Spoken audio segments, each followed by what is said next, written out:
Hi, I'll be going over Module 4 and the exploration of fitness apps and the apps I chose to explore.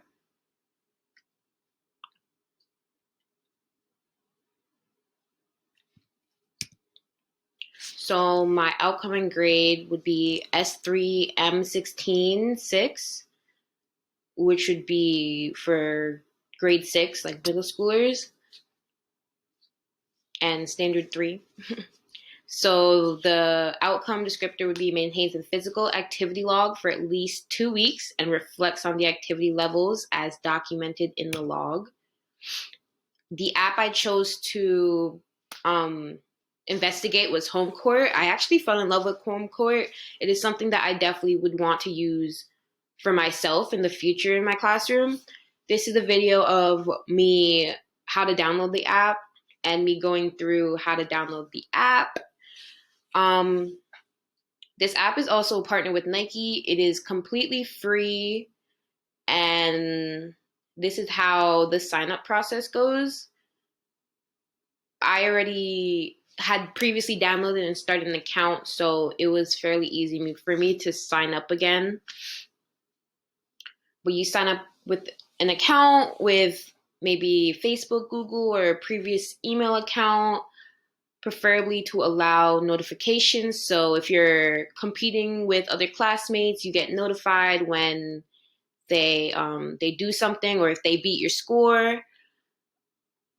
This is me just basically going through the app, just generally looking at the app overview of the different things, the different activities that you can partake in.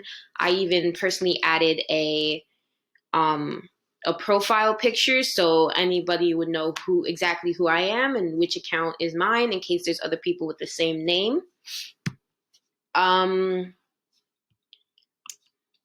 So with teaching this for a class, I would definitely go further by showing how to add your classmates as friends, to battle against them, to compete with them.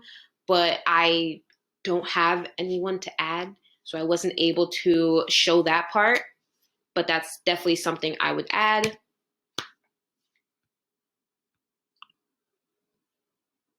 So I also did an example of a game.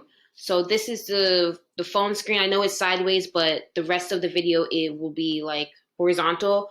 So I showed the ball handling game that they have, which honestly these really are a workout. I was breaking a sweat after. And which is nice that they show you how to set up before just throwing you into the game and making you figure it out. They give you step by step what you should do. Hit the target with the ball using wide crossover dribbles. Keep your hand above the ball to avoid carrying. I did misstep that part, but it's really nice that they show a little tutorial on how to go about doing the game. I did a random verse battle. So in this instance, this could be them versing other classmates instead of random people. So on the screen to start, it'll show either white or red, which means you're too close to the screen. So it basically tells you to back up until it goes green. And you just play the game. You want to make sure you have a little bit of space, which is great about this app is you don't need a whole lot of space. You don't even need a ball to really use this app. They have plenty of other activities, like I'll show you next, that don't require a ball or a lot of space.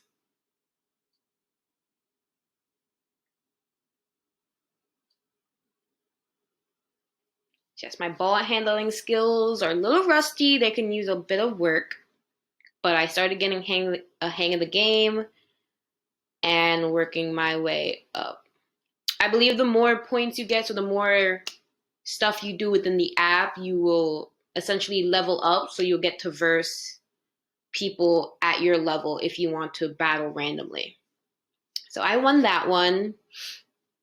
It's nice because it gives you your points, your place, and after I X out of this, the video is recorded. So I can upload that wherever I want. I can send it somewhere, but I do have access to that recorded video, which is nice.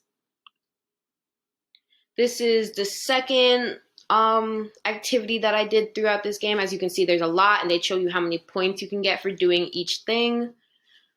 I did the math one, the split step math, which was also an intense workout, breaking a sweat. So with this, again, with leveling, it started out fairly easy, like 7+4, and as you level up and as you get more points, it will become more intense. This is me trying to figure out the boxing issue. They want to make sure that your feet is visible. So I had to line up the camera differently than I did in the previous one, but then I finally got it. As you can see, the green box popped up. So in this game, you have to jump in and out, and then the math equation will pop up, and you have to hit the right number while continuously jumping in and out.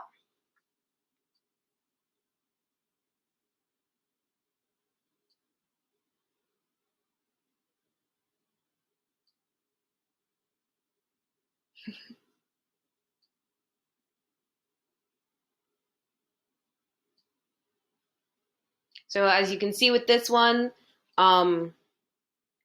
where I was positioned still wasn't the best. I had a hard time reaching the higher numbers, and that was partially from where I was set up. What's nice is it also reminds you to keep moving. See how I stopped and the little imaginary person popped up and reminded me to continue moving. Yeah, I was getting tired. It's a very good game to like get your heart rate up, and it would be a great additive for physical education in the classroom. And it's really good for keeping a log because, as I said, it does record the video and you do have access to the video. So if they did want to maintain a digital diary, they would, like, let's say in Google Docs, they would be able to upload each of the videos and be able to turn that in.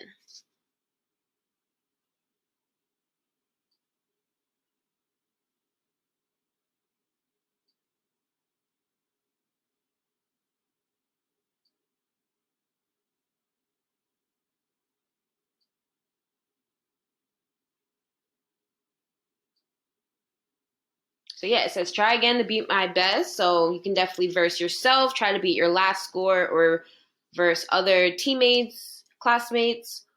And these are all other options of stuff that you can do that also don't involve a ball or lots of space. There's lunges, crunches. There's just lots of conditioning stuff that you can do instead.